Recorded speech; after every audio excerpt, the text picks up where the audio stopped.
प्रश्न सटीक, सफा जवाब, एउटा सिधापनको खोज, सीधा कुरा।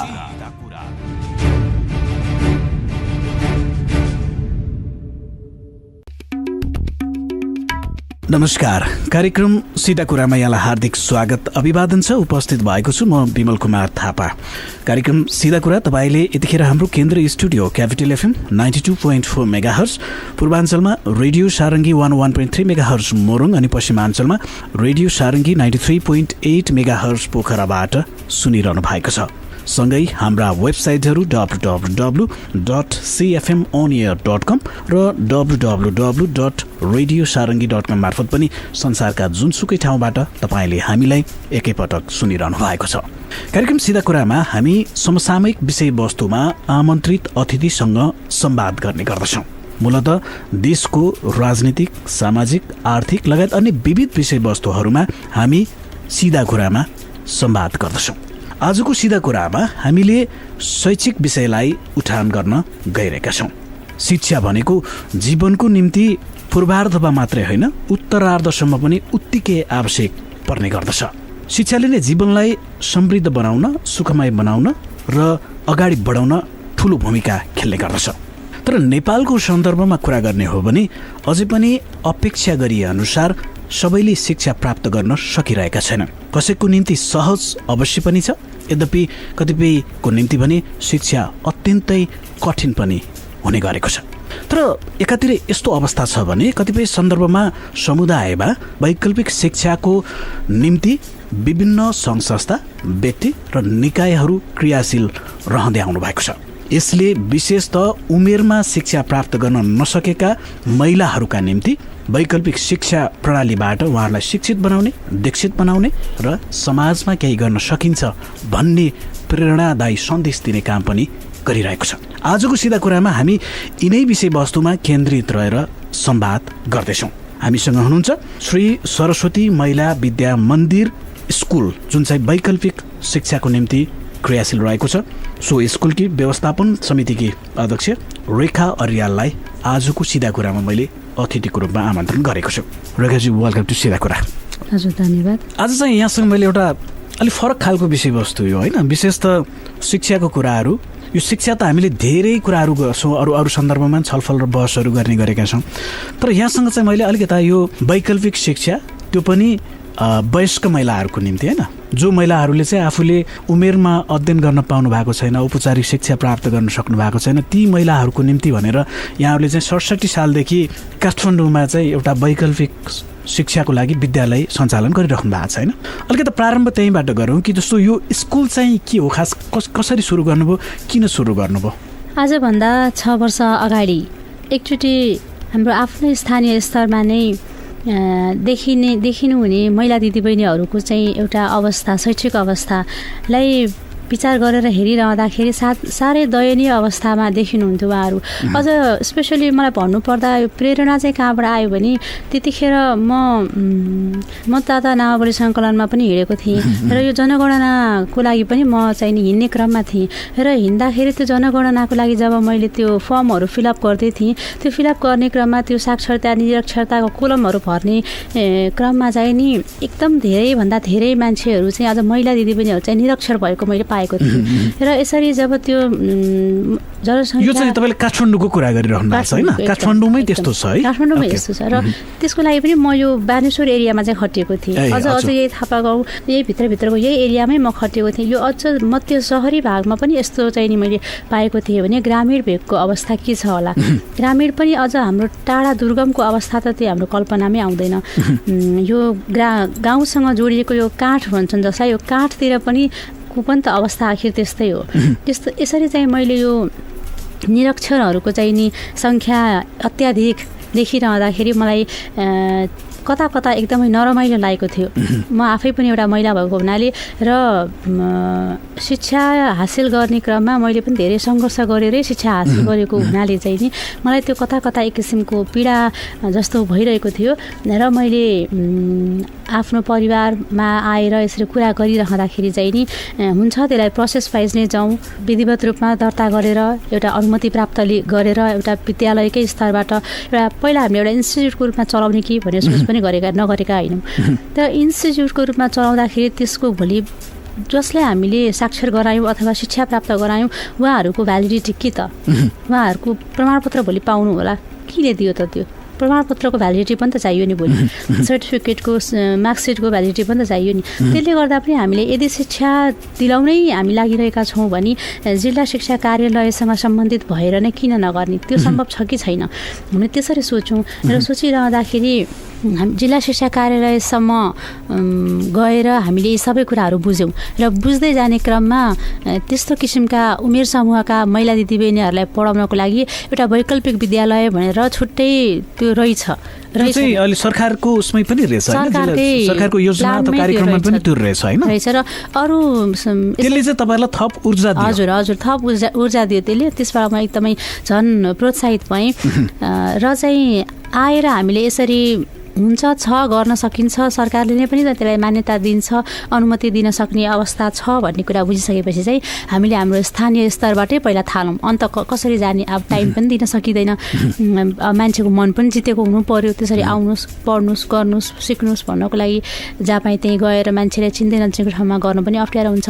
त्यसले गर्दा हामीले हाम्रो स्थानीय स्तरबाटै पहिलो प्रयास गरौँ, हेरौँ कहाँसम्म पुग्न सकिन्छ, कतिसम्म गर्न सकिन्छ। यसलाई राम्रो भएछ भने अब फर्दर प्लानिङ हामी फेरि पछि गरौँला भन्ने सोचाइ राखेर चाहिँ नि हामीले प्रचार प्रसार गऱ्यौँ। हामीले यस्तो गर्दैछौँ, यो 15 वर्षभन्दा माथिका विद्यालय उमेरमा चाहिँ नि आफ्नो विद्यालय शिक्षाबाट वञ्चित हुनुभएका महिला दिदीबहिनीहरूको लागि यसरी विद्यालय स्थापना गर्दैछौँ।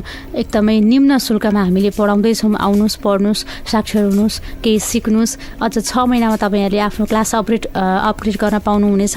हामी खुला विश्वविद्यालयसम्मको सोच राखेका छौँ। सम्भव भयो भने तपाईँहरूले त 5 वर्षमा एसएलसी नै पास गर्न सक्नुहुनेछ, हामीलाई समयले साथ दियो भने तपाईँहरूले आफ्नो स्कुलिङ एजमा त पढ्न पाउनु भएन भने अहिले किन गर्नुहुन्न?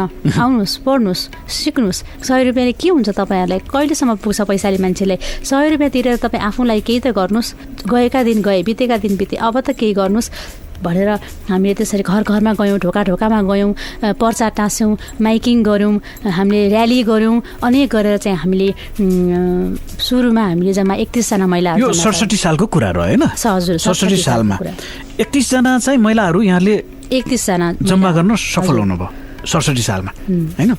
त्यतिखेर जस्तो सुरुमा एक खालको यहाँले सोच जसरी सुरुवात गर्नुभएको थियो, जुन खालको सोच चाहिँ यहाँले लिनुभएको थियो, त्यो सोच अनुसारको कम्युनिटी लेभलबाट, समुदाय स्तरबाट चाहिँ तपाईँलाई सहयोग भएको भएन त्यतिखेर 67 सालको कुरा गर्दा? अब यस्तो भयो, यो आफ्नो एउटा भित्र दिलबाट आएको इच्छा भइसकेपछि त्यो सपोर्ट गर्छ कि गर्दैन भन्नेतिर पनि म चाहिँ गइनँ।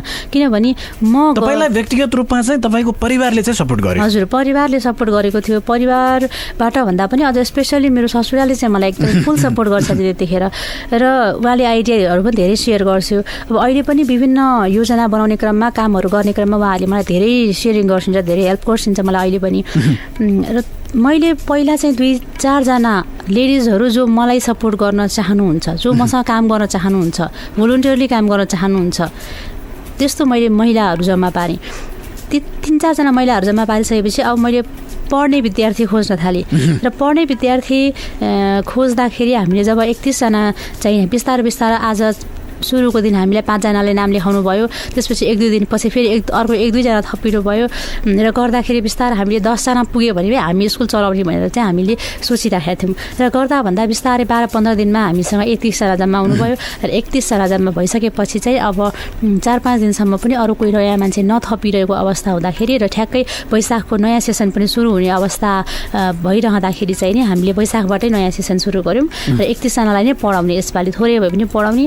एउटा राम्रो इस्टाब्लिस बोर्डिङ स्कुलमा त 15-20 जना 25 जना राखेर बच्चा पढाउँछन् भने यो त बुढा मान्छेहरू पढ्ने, यहाँ कसरी हुन्छ र? हामीले बच्चाको स्कुल जस्तो कम्पिटिसन गरेर त सकिँदैन भनेर हामीले आफैलाई चाहिँ त्यसरी बुझाएर मन थामेर चाहिँ हामीले 31 जना महिलाहरूलाई लिएर स्कुल सञ्चालन गऱ्यौँ र स्कुल सुरु भइसकेपछि हाम्रो प्रचार प्रसारको माध्यम भनेको तिनै महिलाहरू हुनुहुन्थ्यो। उहाँहरूले माउथ पब्लिसिटी भनौँ न, मौखिक उहाँहरूले आफूले एक आपसमा प्रचार गर्दै जानुभयो होइन। र हामीले उहाँहरूलाई नै इन्करेज गर्नको लागि तपाईँहरूले भन्नुहोस्, बुझाउनुहोस्, कुरा स्कुलसम्म लिएर आउनुहोस्, भर्ना गराउनुहोस्। एकजनाले 2 जना अथवा 3 जना मान्छे स्टुडेन्ट तपाईँहरूले खोजेर ल्याउनु भयो भने तपाईँहरूलाई मन्थली फी दिनु पर्दैन, उहाँहरूलाई इन्करेज गर्न। त्यो खालको स्किम पनि लिएर आउनु भयो। त्यही त उहाँहरूले प्रचार प्रसार हुन्थ्यो, एकातिर अर्कोतिर विद्यालयमा विद्यार्थी थपिनुहुन्थ्यो, अर्कोतिर महिलाहरूलाई त्यो 100 रुपियाँ पनि तिर्न पर्दैन भन्ने एक किसिमको उत्साह सृजना हुन्थ्यो। अर्कोतिर हाम्रो उद्देश्य त जसरी हुन्छ महिलाहरूलाई अगाडि ल्याउनु थियो, कमसेकम साक्षर गराउनु थियो। उहाँहरूले टाइम दिन सक्नुहुन्छ भने, उहाँहरूलाई हामीले मोटिभेट गर्न सक्छौँ भने उहाँहरूलाई हामीले सके जति माथि लग्नु थियो। त्यसैले गर्दा हामीले त अनेक उपाय गऱ्यौँ ल। त्यसो गर्दाखेरि भयो, पहिलो वर्ष 31 जना हुनुभयो, पछिल्लो वर्ष हामीसँग 40-45 जना हुनुभयो, दोस्रो वर्ष क्रमशः हरेक वर्ष बढ्दै गयो होइन। हजुर, हरेक वर्ष विद्यार्थीको सङ्ख्या बढ्दै गयो र यसरी चाहिँ महिलाहरू एकदमै खुसी हुनुहुन्छ। यो जस्तो मैले त्यहाँ चाहिँ अलिकति जोड्न खोजेँ, जस्तो अहिले तपाईँहरूले चलाउनु भएको, सञ्चालन गर्नु भएको स्कुलमा अध्ययन गर्ने महिला दिदीबहिनीहरूको पृष्ठभूमि चाहिँ कस्तो खालको पृष्ठभूमि हुने गर्छ? खास अब अधिकांश चाहिँ पक्का पनि अब एउटा वैकल्पिक शिक्षा आएर पढ्नको लागि पृष्ठभूमिको कुरा गरिरहनु पर्दाखेरि चाहिँ नि अधिकांश महिलाहरू एकदमै निम्न वर्गका हुनुहुन्छ र मध्यम वर्गका महिलाहरू अलिक कम हुनुहुन्छ।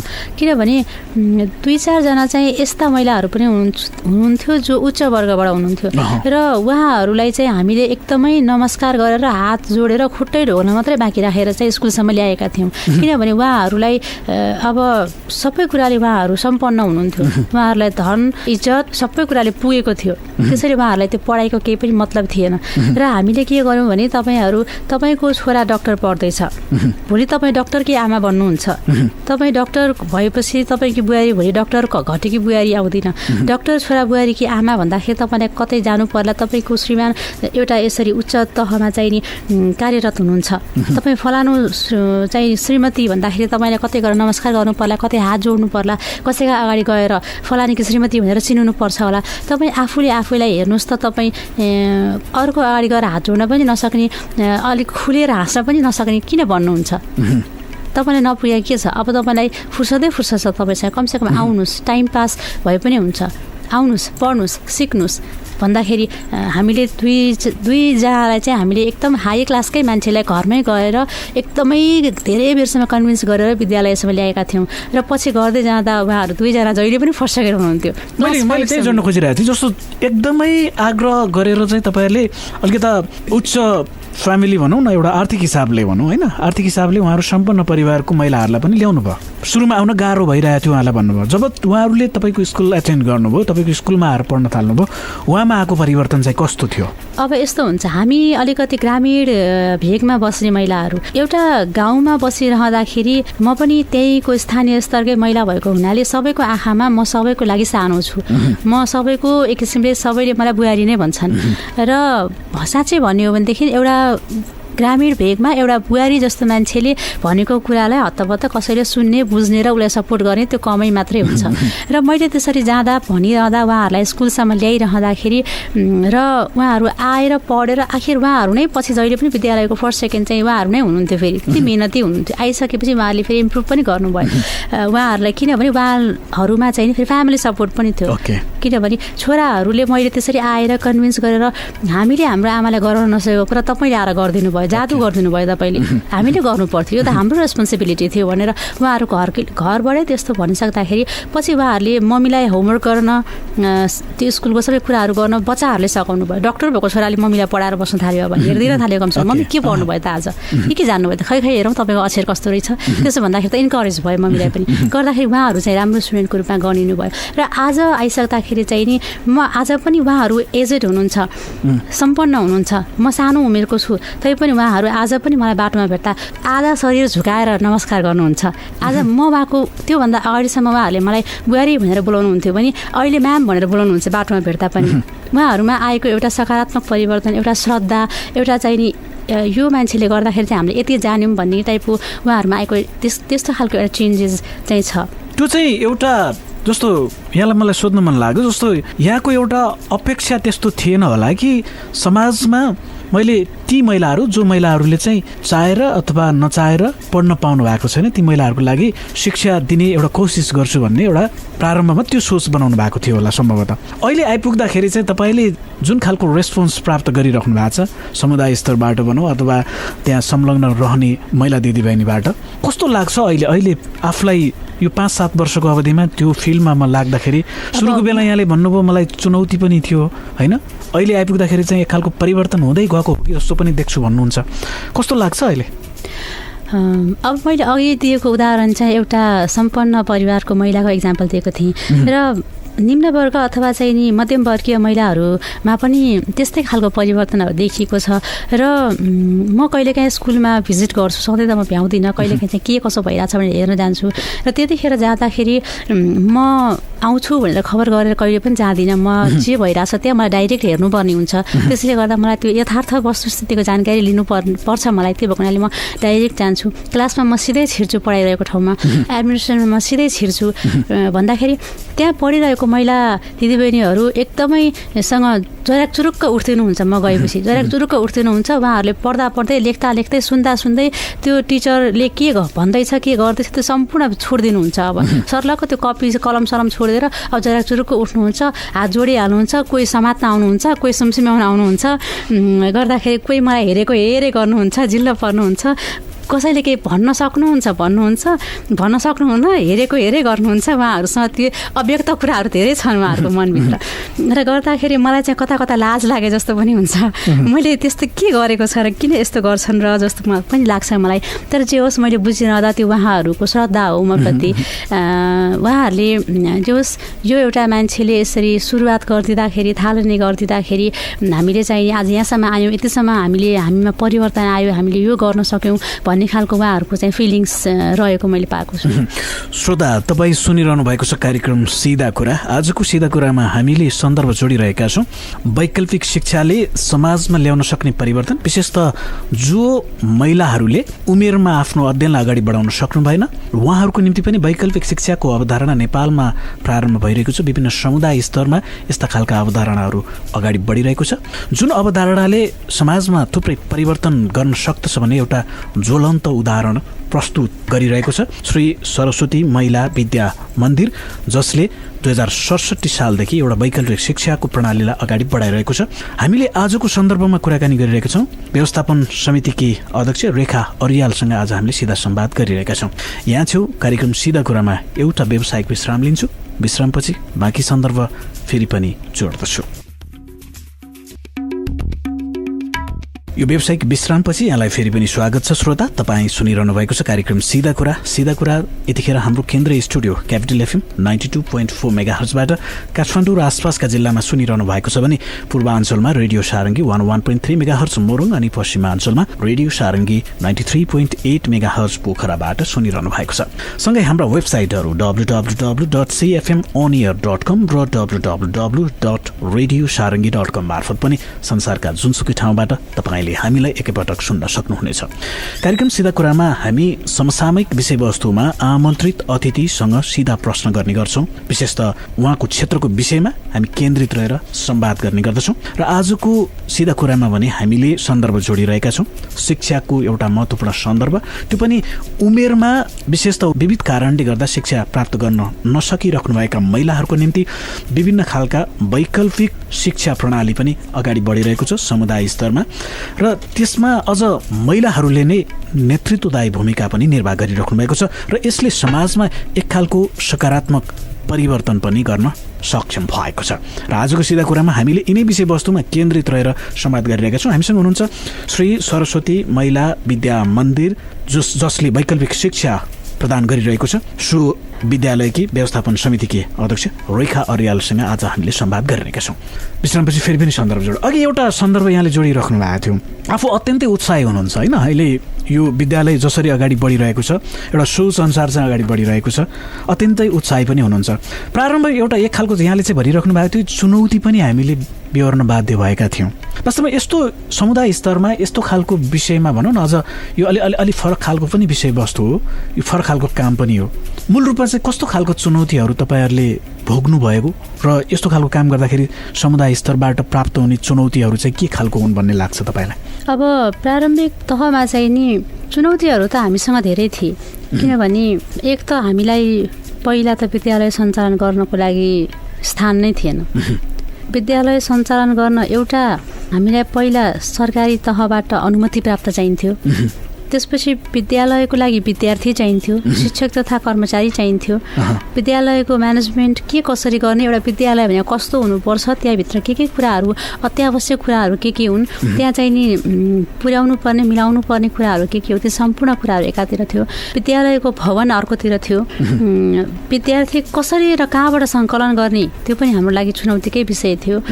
र हामीलाई अर्को चुनौतीको विषय थियो शिक्षकहरू अब कसरी कहाँबाट लिएर आउने। हामीलाई सरकारी तवरबाट शिक्षकहरू त्यसरी दिएको थिएन, केही पनि दिँदैन थियो जसरी अहिले भइरहेको सामुदायिक विद्यालयहरूमा जसरी शिक्षक दरबन्दी छुट्याइएको हुन्छ, त्यसरी वैकल्पिक विद्यालयको लागि जिल्ला शिक्षा कार्यालयले दरबन्दी छुट्याएको नहुँदो रहेछ।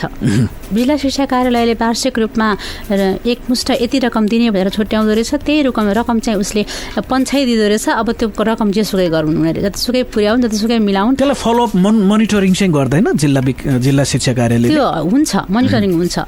जिल्ला शिक्षा कार्यालयबाट एउटा विद्यालय निरीक्षक हुनुहुन्छ, एउटा स्रोत व्यक्ति हुनुहुन्छ, त्यो एरियाको चाहिँ नि अरू विद्यालय सर नै यो विद्यालयलाई पनि उहाँहरूले चाहिँ अनुगमन गर्नुहुन्छ। सामुदायिक विद्यालयमै गनिने भएको हुनाले चाहिँ अरू विद्यालय सर नै त्यसको मोनिटरिङ पनि हुन्छ। स्रोत व्यक्तिहरू समय समयमा आउनुहुन्छ, रेकर्डहरू हेर्नुहुन्छ, विद्यालय निरीक्षक आउनुहुन्छ, विद्यालयको चाहिँ बारेमा सम्पूर्ण कुराको जानकारी लिनुहुन्छ।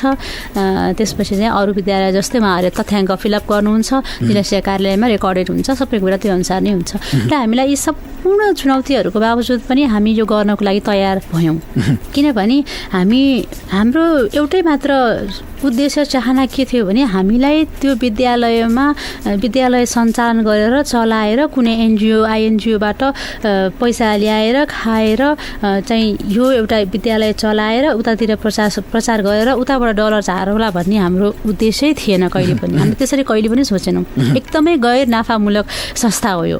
त्यसैले गर्दाखेरि हामीले टिचर चाहिँ हामीले एकदमै निम्न शुल्कमा भोलुन्टरीले पढाउने टिचर चाहिँ पायौँ भने विद्यार्थी चाहिँ एनीहाउ बिस्तारै कलेक्ट भइहाल्छन् भन्ने हामीलाई लागेको थियो। र चाहिँ नि हामीले त्यसरी भोलुन्टियर टिचरहरूलाई पहिला चाहिँ नि 3-4 जना मलाई सपोर्ट गर्ने टाइपको लेडिजहरू मैले जम्मा पारेको थिएँ। त्यो 3-4 जना सपोर्ट गर्ने लेडिजहरूलाई नै मैले पहिला उहाँहरूबाटै मैले हेल्प मागेँ। अब तपाईँहरू नै मसँग हुनुहुन्छ, मलाई सपोर्ट गर्ने तपाईँहरू नै हुनुहुन्छ भने तपाईँहरूले के त यसरी स्कुल चल्ने भयो भने पढाउन सक्नुहुन्छ त? पैसा छैन हामीसँग, पैसा दिँदैनौँ, हामीले स्वयंसेवा गर्नुपर्ने हुन्छ, बिस्तारै आउला कतैबाट हुन्छ होला बिस्तारै, तर अहिले हामीसँग पैसा छैन, गर्नुहुन्छ त भन्दा उहाँहरू एकदम सहर्ष स्वीकार गर्नुभयो। आखिर उहाँहरू पनि धुमधाम धेरै पढ्नु भएको हुनुहुन्थेन, आखिर घरै बसेर टिभी हेरेर सिरियल हेरेर चाहिँ समय बर्बाद गर्नुहुन्थ्यो आफ्नो। तर उहाँहरू मेरो कुरा सुन्ने बित्तिकै खुसी हुनुभयो, आउनुभयो, पढाउ। अझ 2 जना त कस्तो हुनुहुन्थ्यो भने हामीले अहिलेसम्म पढाएको छैन लाइफमा, हामीलाई त पढाउन आउँदैन, इच्छा चाहिँ छ, तपाईँलाई साथ दिनलाई इच्छा छ तर पढाउन चाहिँ आउँदैन भनिसकेपछि फेरि उहाँलाई त मैले राखेर ट्रेनिङ दिएँ। फेरि म आफै एज टिचर भएको हुनाले चाहिँ मैले उहाँहरूलाई राखेर अझ ट्रेनिङ पनि दिएँ। रुटिनमा आफै बनाइदिन्थेँ, लेसन प्लानमा आफै बनाइदिन्छेँ। तपाईँ आज यो दिनमा यति मिनटमा यो कुराहरू पढाउनुहोस्, यो कुरालाई यसरी पढाउनुहोस्, र पढाउँदाखेरि यस्ता किसिमका क्लास सोधिदिनुहोस्।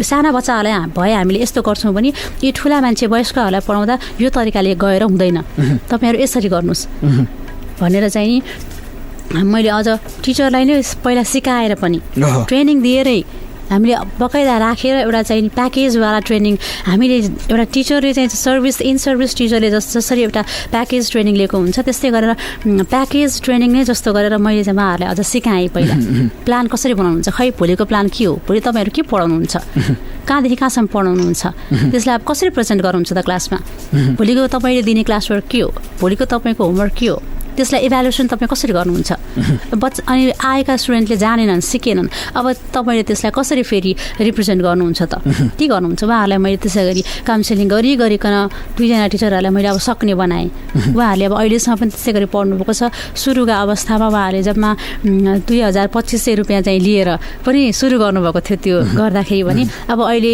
अलिकति बढ्यो भन्दाखेरि पनि उहाँहरूको 3,035 भन्दा बढी पुगेको छैन फेरि त्योभन्दा बढी स्कुलको क्यापेसिटी नै छैन दिन सक्दैन विद्यालयले तै पनि उहाँहरू खुसी हुनुहुन्छ उहाँहरू गरिरहनु भएको छ अहिले जस्तो पछिल्लो समयमा कुरा गर्दाखेरि चाहिँ तपाईँहरूको लागि स्कुल सञ्चालन गर्नको लागि एउटा चाहिँ जिल्ला शिक्षा कार्यालयले जुन खालको एउटा सहयोग गर्छ अनुदान दिन्छ त्यो पर्याप्त त नहुन सक्ला होइन तर यो दैनिक स्कुल चलाउनको निम्ति अन्य सहयोगहरू अथवा त्यसको लागि चाहिँ स्रोतहरू चाहिँ कहाँबाट जुटाउनुहुन्छ कसरी जुटाउनुहुन्छ अब जिल्ला शिक्षा कार्यालयले हामीलाई सुरुको 67 साल र 68 साल सुरुको 2 वर्ष हामीलाई प्राप्त भएको रकम वार्षिक रकम एकमुष्ट रकम प्राप्त हुन्थ्यो त्यो वार्षिक रूपमा हामीलाई 60,970 रुपियाँ हामीलाई प्राप्त हुन्थ्यो 60,970 रुपियाँ कसरी त्यो 970 हुन आयो त्यो मैले जानिनँ भ्याट कटाएर होला सायद होइन अब त्यस्तोमा पनि भ्याट कट्छ अब के गर्ने विडम्बना यही छ 60,970 रुपियाँ चाहिँ हामीले 2 वर्षसम्म लगातार एकमुष्ट रकम वार्षिक प्राप्त गर्यौँ एक वर्षको लागि चाहिँ 60,000 रुपियाँ प्राप्त हुन्थ्यो हैन त्यो एक वर्षले हामी घर भाडा तिर्थ्यौँ कि टिचरलाई तलब दिन्थ्यौँ कि अथवा चाहिँ नि विद्यालयमा आवश्यक हामीले केही सामान खरिद गर्थ्यौँ कि त्यो सब सम्पूर्ण कुरा हाम्रो लागि चुनौतीकै विषय थियो र 67 र 68 साल 2 वर्षपछि 69 सालमा आएर त्यो रकम चाहिँ अलिकति वृद्धि भयो जिल्ला शिक्षा कार्यालयमा पनि अलिकति त्यहाँबाट मेसेजहरू जान थाल्यो त्यसरी हामीले यसरी पनि गरिराखेका छौँ र त्यसपछि के भइदियो भने मेरो आफ्नो बाबा पनि जिल्ला शिक्षा कार्यालयकै स्रोत व्यक्तिमा चाहिँ भैँसेमा पनि यतापट्टि उहाँ पनि प्रिन्सिपल नै हुनुहुन्थ्यो प्रिन्सिपलबाट उहाँ रिटायर भएर चाहिँ नि प्रिन्सिपललाई उहाँले राजीनामा दिएर जिल्ला शिक्षा कार्यालयमा एउटा स्रोत व्यक्तिको रूपमा गइसकेपछि उहाँले चाहिँ अब प्रचार गर्दैछु यसरी चाहिँ मान्छेहरूले काम गरिरहेछन् यस्तो चाहिँ भइरहेको छ यस्तो ठाउँमा नदिएर पैसा हामी किन अन्त दिन्छौँ यहाँ चाहिँ अलिकति बढाइदिँदा के फरक पर्छ भन्ने खालको कुराहरू आइसकेपछि बढेको भने पनि कति त भन्दा 64,000बाट 90,000 भयो त्यो चाहिँ 69 सालमा 69 सालमा 90,000 भयो र हामीले 69 र 70 2 वर्ष चाहिँ हामीले 90,000 पायौँ वार्षिक एकमुष्ट फेरि 90,000 पायौँ र त्यही 90,000 भइसक्दाखेरि अब टिचरमा पनि फेरि अलिकति कता त्यो लोभ चाहिँ बढिहाल्दो रहेछ म्याम अब त तलब बढ्छ होला नि भने उहाँहरूको भयो र हामीले बिस्तारै हुन्छ नि त तलब भनेर नजाउँ किनभने हामीले यो प्राप्त गर्ने रकम सधैँभरि प्राप्त हुन सक्छ कि सक्दैन त्यो ग्यारेन्टीको विषय होइन स्टुडेन्ट सधैँभरि यत्तिकै स्टुडेन्टहरूको फ्लो हुन्छ कि हुँदैन त्यो पनि हाम्रो हातको कुरा होइन स्टुडेन्टबाट हामीले पर्याप्त मात्रामा लिएका पनि छैनौँ उठाएका पनि छैनौँ त्यो भएको हुनाले तपाईँहरूले तलब भनेर चाहिँ नबढाइदिउँ त्यसरी भत्ता भनेर बढाइदिन्छौँ हुन्छ तपाईँले गरि नै रहनुभएको छ अहिलेसम्म केही थपिएको पनि छ भने भत्ता स्वरूप भनेर हामीले चाहिँ 500,000 रुपियाँ बिस्तारै बढाइदिउँ उहाँहरूको लागि र हामीले त्यो जिल्ला शिक्षा कार्यालयबाट प्राप्त हुने रकमभन्दा बाहेक चाहिँ मासिक 100 रुपियाँ 100 रुपियाँ चाहिँ प्रत्येक विद्यार्थीबाट मासिक 100 रुपियाँ चाहिँ हामीले सुरुका दिनमा यो 4 वर्षसम्म मासिक 100 रुपियाँ लियौँ सुरुमा विद्यार्थी विद्यालयमा प्रवेश गर्दाखेरि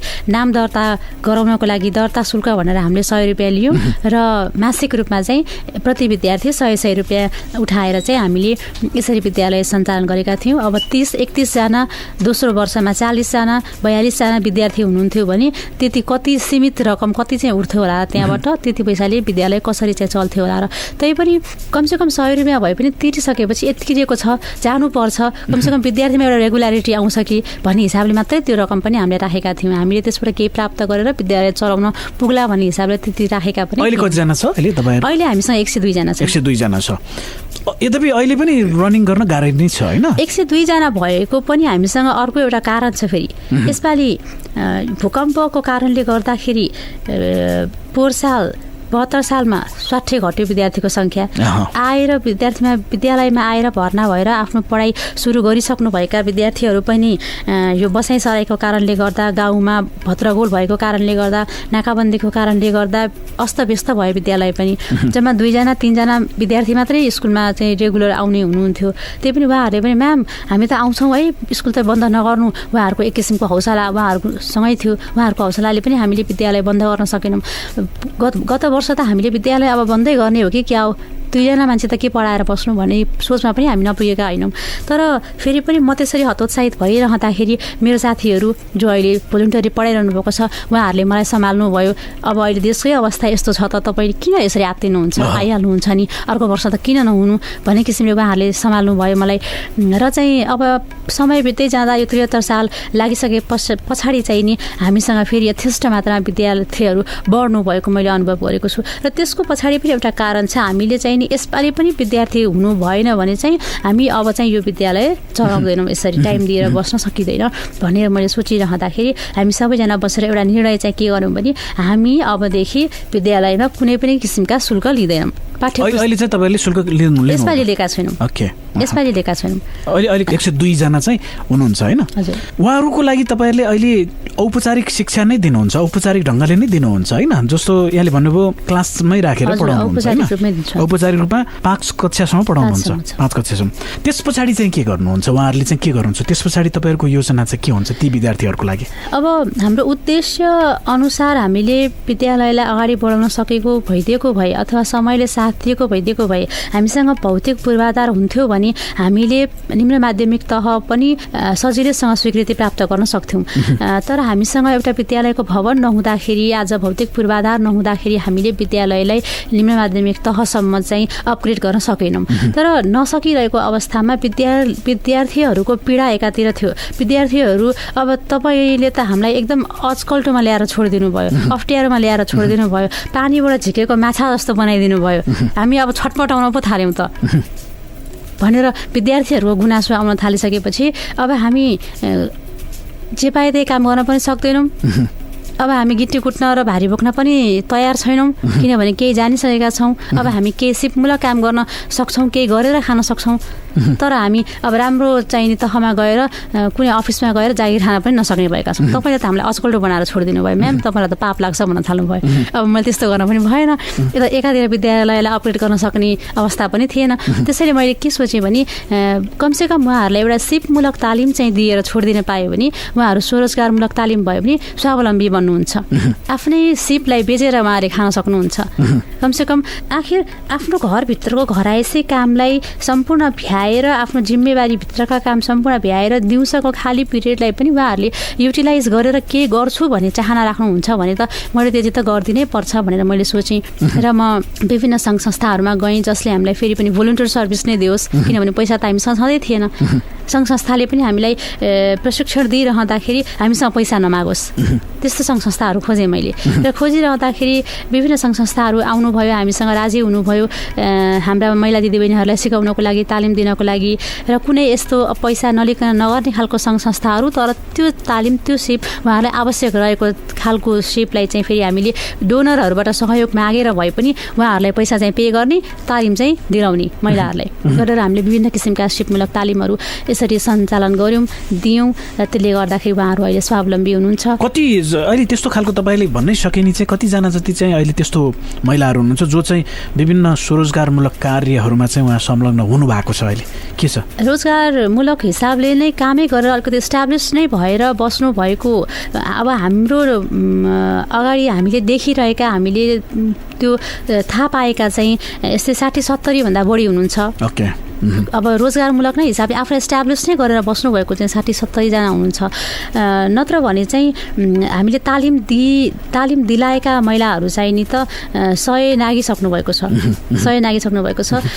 तर यसरी अब आफ्नो 5 कक्षा पुरा नगरिकन हामीले तालिम दिँदैनौँ। 67 सालदेखि अहिलेसम्मको रेकर्डलाई हेर्ने हो भने 500 चान्चुन विद्यार्थी चाहिँ हामीले पढाइसकेका छौँ। त्यो विद्यालयले त्यो एउटा प्रोडक्ट, विद्यालयको प्रोडक्ट चाहिँ भन्नुपर्छ त्यसलाई। अहिले जस्तो यो 5-6 वर्षको अवधिलाई हेर्दाखेरि चाहिँ यहाँले 6 वर्ष अगाडि जुन खालको एउटा सोचले चाहिँ यो विद्यालयको कन्सेप्ट ल्याउनु भएको थियो अथवा शुभारम्भ गर्नु भएको थियो, आफै चाहिँ कतिको सन्तुष्ट हुनुहुन्छ? अहिले 6 वर्षको बेचमा आइपुग्दाखेरि तपाईँले कसरी हेर्नु भएको छ? साँच्चै भन्यो भने त सन्तोष मान्छेको सबैभन्दा ठुलो सुख नै सन्तोष हो। त्यो उद्देश्य नलिँदाखेरि पनि मलाई असन्तोष नै थियो। जब उद्देश्य लिएँ, त्यसमा लागेँ, अलिक केही सन्तोष भयो जस्तो भयो। त्यसपछि त्यसलाई राम्रोसँग पुरा गर्न नसक्दाखेरि म एकतिरबाट अहिले पनि असन्तोष नै छु, किनभने आफूले जे सोचेर चाहिँ त्यो काममा लागेको थिएँ त्यसमा मैले राम्रोसँग गर्न सकिरहेको छैन। त्यो मेरो व्यक्तिगत कारणले होइन, सरकारको कारणले हामीले त्यसरी गर्न सकिरहेको छैनौँ।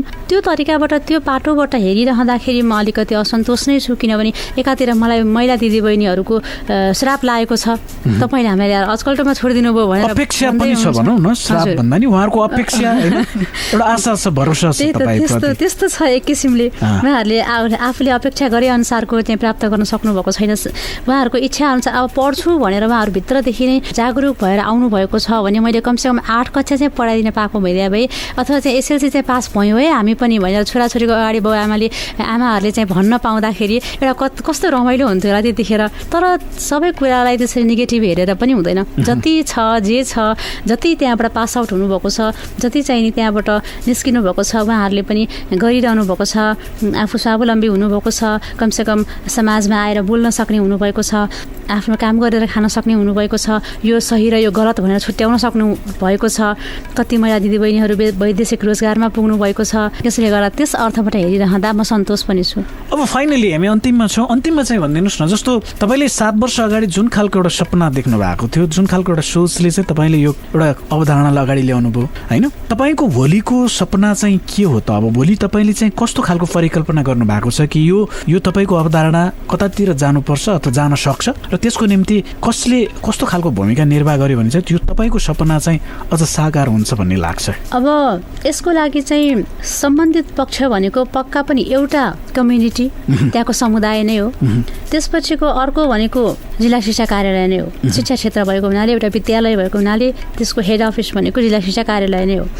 पहिला हाम्रो स्थानीय स्तरबाट नै यो वैकल्पिक विद्यालयलाई धेरैभन्दा धेरै सपोर्टको आवश्यकता छ। पहिला स्थानीय स्तरबाट नै यसलाई चाहिँ नि यो अनावश्यक, यो चाहिँदैन, सबै घरका चाहिँ आइमाईहरूलाई बिगारे, यता लगे उता लगे, यिनीहरूले अहिले पढेर के गर्नु, ऊ बेलामा पढेर के गरे, अब अहिले पढेर के गर्ने, न यिनले जागिर खाने, यस्तो यस्तो टाइपका कुराहरू पनि घरभित्रबाट पुरुष जातिबाट अहिले पनि नआएको होइन, आएका छन्। ती सबै कुराहरूलाई पन्छाएर पनि लेडिजहरू अहिले आउनुभएको छ पढ्नलाई, महिला दिदीबहिनीहरू अहिले पढ्न आउनुभएको छ। र 2 नम्बरमा चाहिँ जे कारणले गर्दाखेरि अहिले विद्यालय हामीले अपग्रेड गर्न सकिरहेका छैनौँ, अर्थात् हाम्रो एउटा विद्यालयको आफ्नै भवन छैन, भौतिक पूर्वाधारको कमी छ। त्यो सम्पूर्ण चिजहरूलाई चाहिँ जिल्ला शिक्षा कार्यालयले पुरा गरिदियोस्। अहिले काठमाडौँ जिल्ला वरिपरिका यो काठमाडौँ जिल्ला एउटा राजधानी जस्तो ठाउँमा पनि सामुदायिक विद्यालयहरूको अवस्था कस्तो छ? 3 जना विद्यार्थी र 5 जना विद्यार्थी र 3 जना शिक्षक भएको विद्यालय पनि छ। पत्र पत्रिकामा यस्ता समाचारहरू पनि आउँछन्। आखिर सरकारले अनुदान, सरकारले दिने तलब, पोसाक भत्तादेखि लिएर दसैँ खर्चदेखि लिएर जति पनि सरकारले चाहिँ नि प्रोभाइड गर्छ, त्यस्तो विद्यालयका 3 जना बच्चा पढाएर बस्ने, 5 जना बच्चा पढाएर बस्ने 3 जना शिक्षकले पनि पाउने सुविधा भनेको त्यति नै हो। त्यस्ता विद्यालयलाई चाहिँ मर्ज गरेर, त्यस्तो विद्यालयलाई एकै ठाउँमा गाभेर त्यहाँबाट आउने शिक्षकहरूलाई कसरी हुन्छ मिलाएर बरु त्यहाँ खर्च हुने अनावश्यक रकमलाई चाहिँ बरु यस्तो विद्यालयतिर दियोस्, यस्तो विद्यालयलाई हेरिदियोस्। कमसेकम यो वैकल्पिक विद्यालयको लागि पनि सरकारले प्रचार प्रसार गरिदियोस्। एक किसिमको छुट्टै किसिमको करिकुलम अझै राम्रोसँग बनाइदियोस्। हुन्छ, यहाँको त्यो एउटा परिकल्पना, यहाँको सोचको चाहिँ साकार रहोस्, अझै राम्रोसँग चाहिँ जुन खालको अवधारणा अनुसार चाहिँ यहाँले त्यो विद्यालय सञ्चालन गरिराख्नु भएको छ, त्यसमा अन्य सहयोगी हातहरू पनि आउन्। हाम्रो शुभेच्छा छ, तपाईँलाई शुभकामना पनि छ। र फेरि पनि अब यो अवधारणाको बारेमा हाम्रो स्टुडियोसम्म आएर हाम्रो श्रोताको बिचमा आफ्नो महत्त्वपूर्ण विचार राखिदिनु भयो, यहाँलाई म हार्दिक धन्यवाद ज्ञापन गर्छु। हजुर, धन्यवाद। हजुर श्रोता, आजको सिधा कुरामा हामीले सन्दर्भ जोड्यौँ। नेपालको सन्दर्भमा विशेषतः समुदाय स्तरमा वैकल्पिक शिक्षाको महत्त्वपूर्ण भूमिका रहेको छ र विशेषतः आफ्नो उमेरमा शिक्षा प्राप्त गर्न नसकेका महिलाहरूका निम्ति वैकल्पिक शिक्षाले ल्याउन सक्ने थुप्रै सकारात्मक परिवर्तनहरू हुन सक्दछन् र यो उदाहरण प्रस्तुत गरिरहेको छ श्री सरस्वती महिला विद्या मन्दिर, जुन काठमाडौँमा रहेको छ। र आज हामीले यो वैकल्पिक शिक्षाको उद्देश्य, वैकल्पिक शिक्षाले समाजमा ल्याउन सक्ने परिवर्तन, महिलाहरूमा ल्याउन सक्ने परिवर्तन के कस्तो हुन सक्दछ भन्ने विषयमा केन्द्रित रहेर संवाद गऱ्यौँ। हामीसँग हुनुहुन्थ्यो श्री सरस्वती महिला विद्या मन्दिर व्यवस्थापन समितिकी अध्यक्ष रेखा अर्याल। आजको सिधा कुरा यति नै। सिधा कुरा निर्माण गर्न मलाई विशेष सहयोग गर्नुहुने प्राविधिक मित्र विश्वराज विष्टलाई हार्दिक धन्यवाद भन्दै म कार्यक्रम प्रस्तुता विमल कुमार थापा बिदा हुन्छु। क्यापिटल एफएम सुन्दै रहनुहोला। नमस्कार।